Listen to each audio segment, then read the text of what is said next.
was an evening of music and glamour, but most importantly, it was an occasion to celebrate Africa's emerging talents, who through the stroke of a pen captivate the imagination and refresh the soul. Sit back as we bring you the highlights of the 2015 Etisalat Prize for Literature.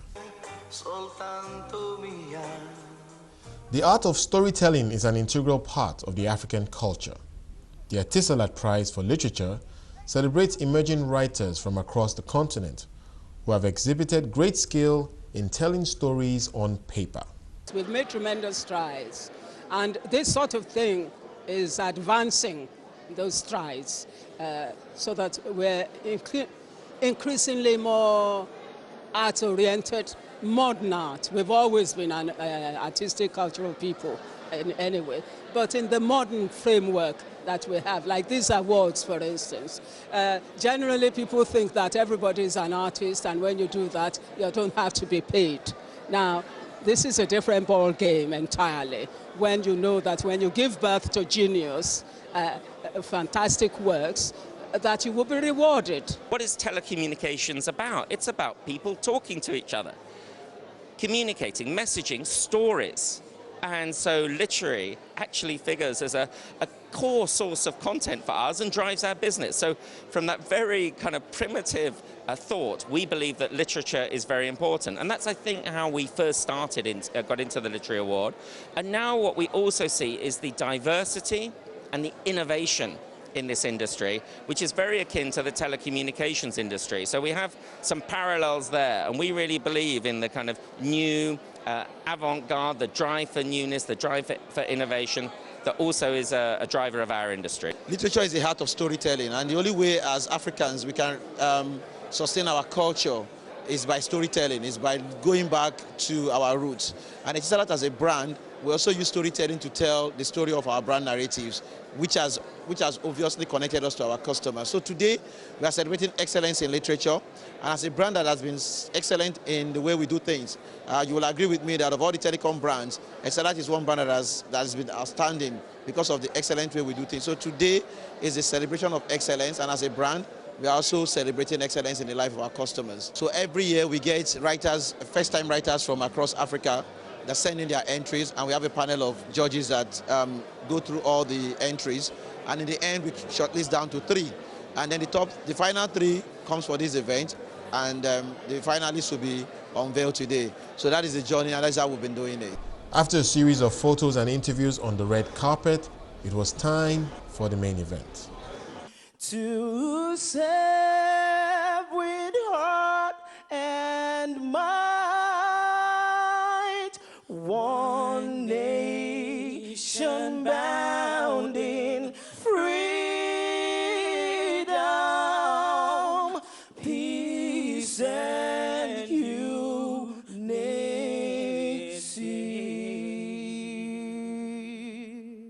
We've thought about this, and we've had a lot of help in structuring the prize. It's not just about a check.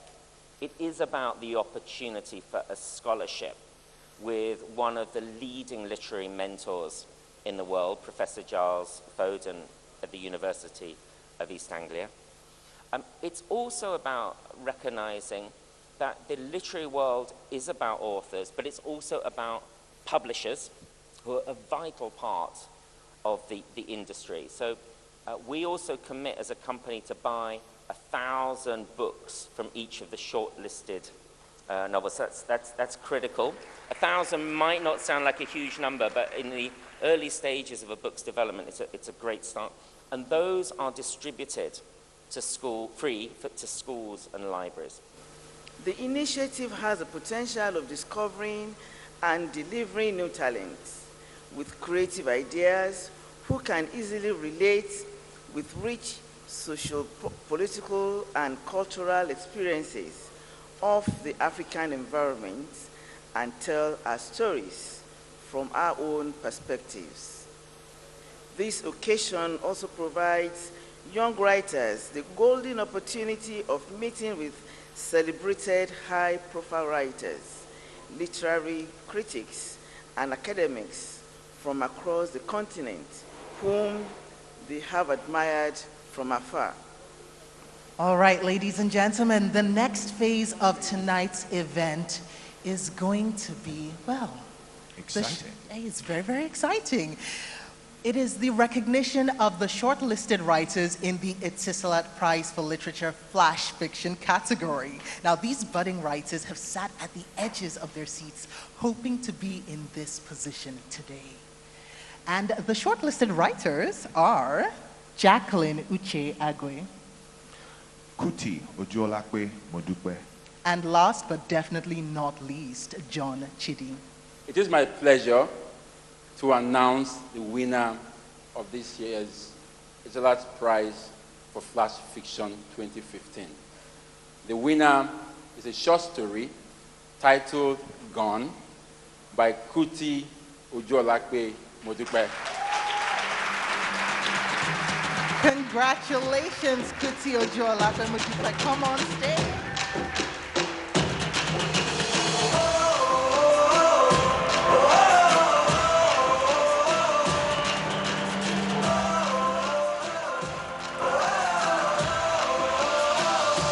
Kuti, congratulations. How do you feel right now? I don't know. I'm speechless. Wow. Okay, well, that is absolutely fantastic. So, Kuti, do come on over here. Can you give her a round of applause, please? Shokwe?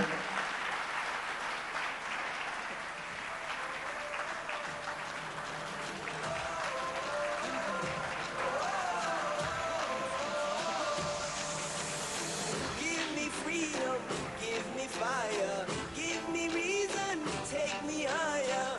See the I feel like it's an amazing platform for African writers because I feel like to some extent writing is not so much appreciated as much as it should.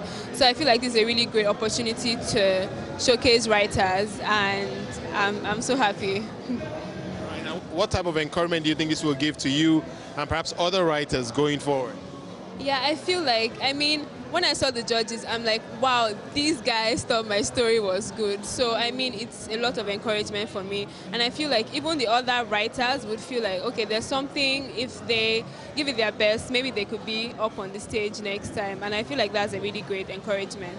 African poetic talent was also on display on a night to celebrate writers. Let our voices ring, soft and strong. A million rainbow tongues pushing our songs through the wind. Let our stories dance out in step with the moon. Let them boom from hamlets in Soweto. Rise through the sprawls of Cairo, straddle the contradictions of Lagos. Let them tell of sweat and fear. Of backs bent to carry dreams too heavy for legs to bear.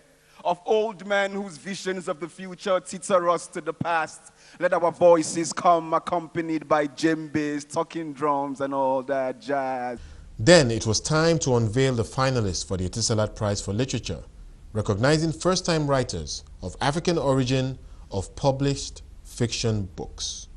But as you know, in the culture of the Etisalat Prize for Literature, we also believe in bringing words to life, right? And now we have the performance of the story of Anna P. as told by herself. He is smiling, as if we're just chatting. John's acquaintances on a train. How long have you been in Italy? Why did you leave South Africa? Why don't you answer me?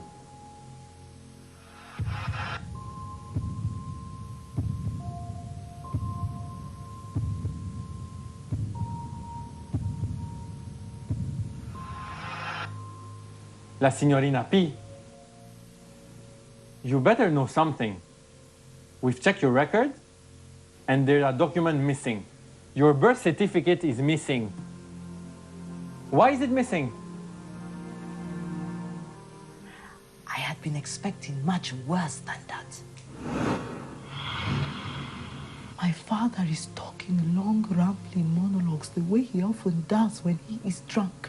He is talking on and on about work, about his assistant, and all the usual things.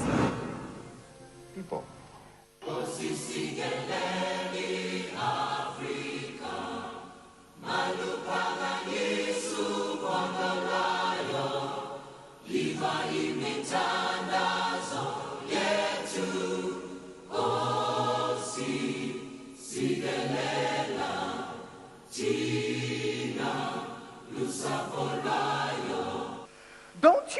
at me. You're losing respect. That's what's happening. This is what the communists want. They want to destroy family life. What will people say if they must find out that my daughter is involved with communists? I'm not involved with the communists. You must come to Miss Van Veck's house and look at her and tell me she's a communist. You don't know what you're saying. Why do you think the West of the children matter? This is a good thing Nikki's doing. She learned it from you. They good children because I keep a close eye on them. But not you, Neville. You just want them running around on the streets, getting up to no good.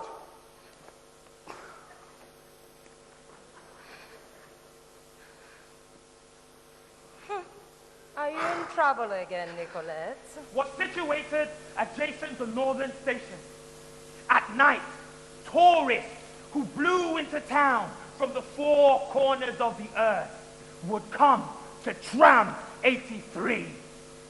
See Tram 83 and die!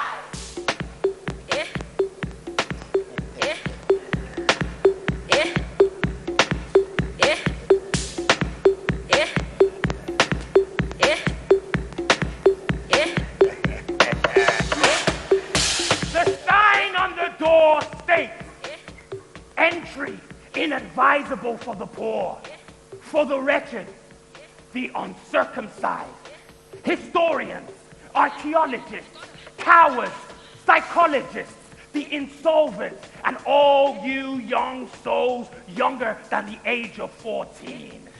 After the break, we unveil the winner of the 2015 Etisalat Prize for Literature and bring you more sights and sounds from a night of arts and culture.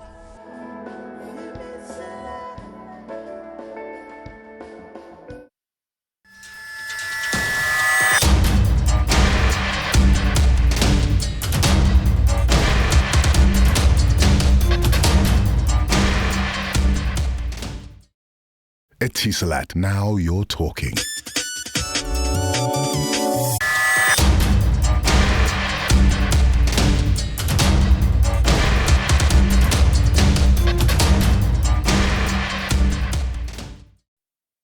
Give a big round of applause as we welcome onto this stage the judges for the Etisalat Prize for Literature for 2015. So, we would like to call up onto the stage the first judge, Molara Wood. Molara Wood. Please come on up. Round of applause, please. Next up, it is the fantastic Zukiswa Wana herself, looking beautiful in orange. Come on up to the stage. And last but definitely not least, ladies and gentlemen, I would like to call up the man himself to the stage, the chair of the judges, Professor Atta Kwesen. Please, applause. A sharply dressed man. Go. So the beauty about the Etisalat Prize is that it is the first continental prize of its kind, staged in Africa, for Africans, and judged by us. Now, of course, we want as many prizes to come to Africans as possible. We don't care where they come from, whether it's Kane Prize or Booker Prize, we want the prizes. But it is very good that we have this prize that is judged by us. Let me say a few very short words about all three novels before I announce the winner. Penny Buseto's novel, The Story of Anna P. as told by herself, is beautiful for a number of reasons. But one of them is that unlike many African novels in which there is solitude, African novelists are always writing about lonely men or women. Her novel is distinctive because there is solitude, but there's also isolation and a lot of silence. Because Anna P. is isolated in on an Italian island, and she's a teacher. She's very much alone. The novel has beautiful descriptions of nature. Beautiful descriptions of nature in the first 2/3 of the novel. It is only when we get to like halfway through that we discover what the beautiful interpretation that we saw, that actually her silence is due to a trauma, a major traumatic event, so that the novel reads like an onion. You have to peel and peel and peel before you get to the core. And by the time you get to the core, your eyes are streaming with tears.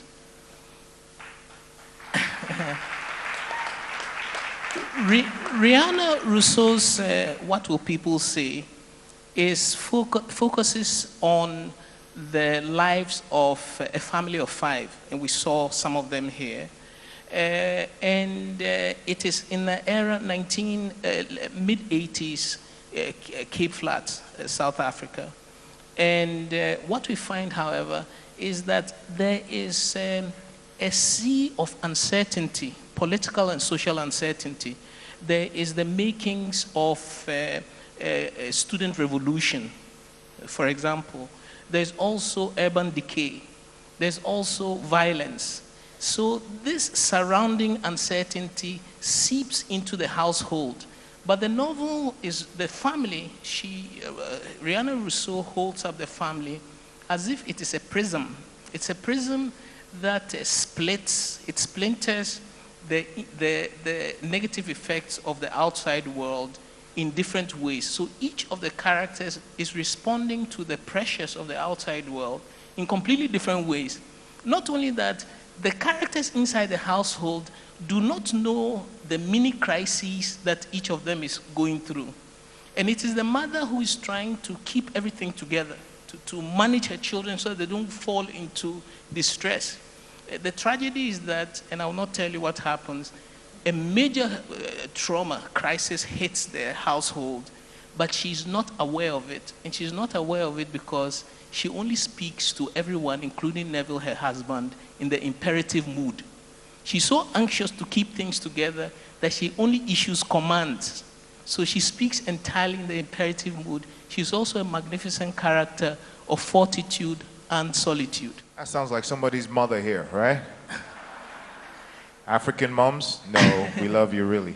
Now, Fiston Mwanza Mujile's Tram 83 can be read in a variety of ways, but any way you read it, you need music to read it. The tram, and we saw a rendition of the tram, this is said in the novel itself. If Blaze had a name, it would be called Tram 83. Now, there's much in the novel that should give us cause for concern. There is a totalitarian government, state regime. There is decay, represented in the decrepit railroad. There is poor social services. There is poverty. And yet, unlike other African novels in which signals of despair are suggested, the characters in Tram 83 are not despairing. This is the beauty of it. They are not despairing. They are owning we cannot even say they are owning their suffering because they don't behave as if they are suffering. They are making do with what life has allotted them, but they are making do with exuberance. It's the most exuberant set of characters in the midst of what should be cause for concern. The novel can very easily, and I predict this, can be set to a jazz opera. It's very operatic in the way he shapes it. There are many refrains that we see. Music is constantly in the background. Coltrane, someone mentioned Coltrane is in the jazz. There's opera, operatic singing, and so on.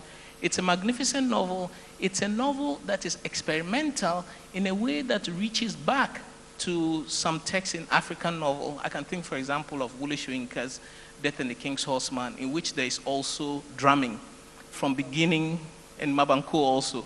In Soyinka's play, there is drumming throughout Death and the King's Horseman, but in Soyinka's play, the drumming is a form of modulation of the tension of the action, whereas in Mujile's novel, the music is a form of orchestration. It's like he's conducting an orchestra. And so it is our great pleasure. Where is the Molara?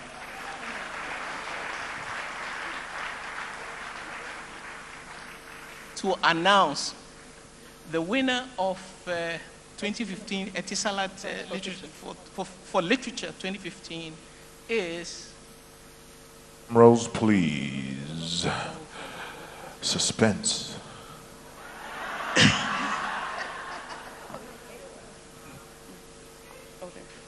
Okay. The winner is Trap 83!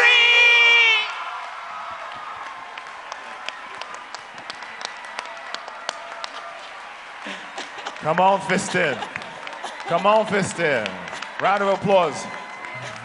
Ladies and gentlemen, a round of applause, please, for Fiston.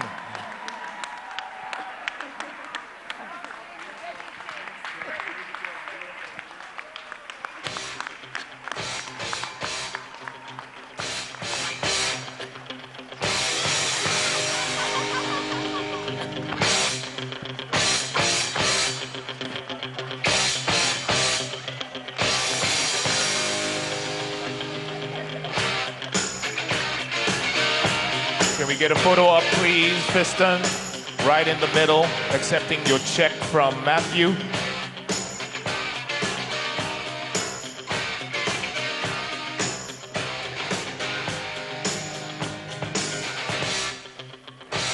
Photo up, please, Fiston. He's so ecstatic. Can you give him another round of applause, please? Louder, ladies and gentlemen, louder. Okay, please photo up, Matthew, Fiston. Can I also invite to the stage Mr. Junaid Diko, please, and Deborah Wilshire. Please come up to the stage, Mr. Junaid Diko.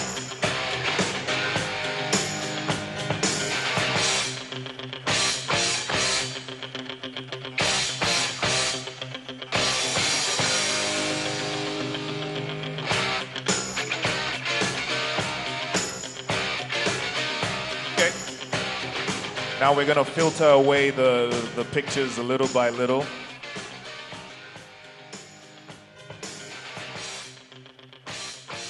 Fiston Mwaza Mujila, a Congolese writer, pipped two South African writers to win the 2015 Etisalat Prize for Literature. His debut novel, Tramp 83, first published in 2014, has received widespread praise and has been published in English, Dutch, Swedish, Spanish, and German. As winner, Fiston receives £15,000 and a high-end device. Etisalat will sponsor a book tour to 3 African cities, and Fiston will also embark on the Etisalat Fellowship at the University of East Anglia, which will include significant opportunities to meet other writers, publishers, and most importantly, to work on his second book. As a writer, for me, I'm very, very happy to have this prize. And it is this prize helps us as writer to be known in Africa, and I'm very happy. And I would like to say thanks for the organizer for this prize. Etisalat Prize is not just money, but it is also promotion for our literature. As shortlister, we have a tourney reading in 3 African cities. And we begin by Durban in South Africa, and Lagos, and we be in the next month Nairobi or Summit, and it's a big opportunity for me as writer, and I'm very happy for African literature. The night ended with musical performances by Nigerian music artists Asha and Dare. And while guests moved to the sounds of some of Nigeria's finest musical performers, the night remained about the Etisalat Prize for Literature, providing an African platform for the discovery of new creative talent.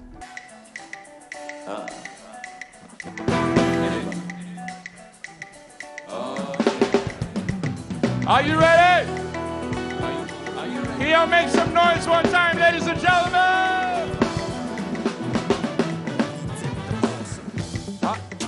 Let's talk. Àbúrò mi jẹ́ ká sọ̀rọ̀ for the matter. Today sweet but tomorrow it go better. If you believe now your own you go get her.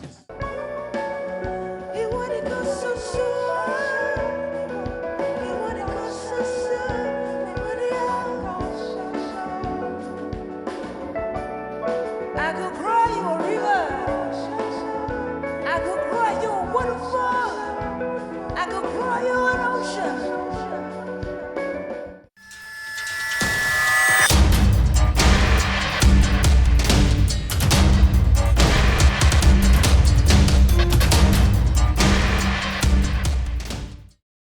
Etisalat, now you're talking.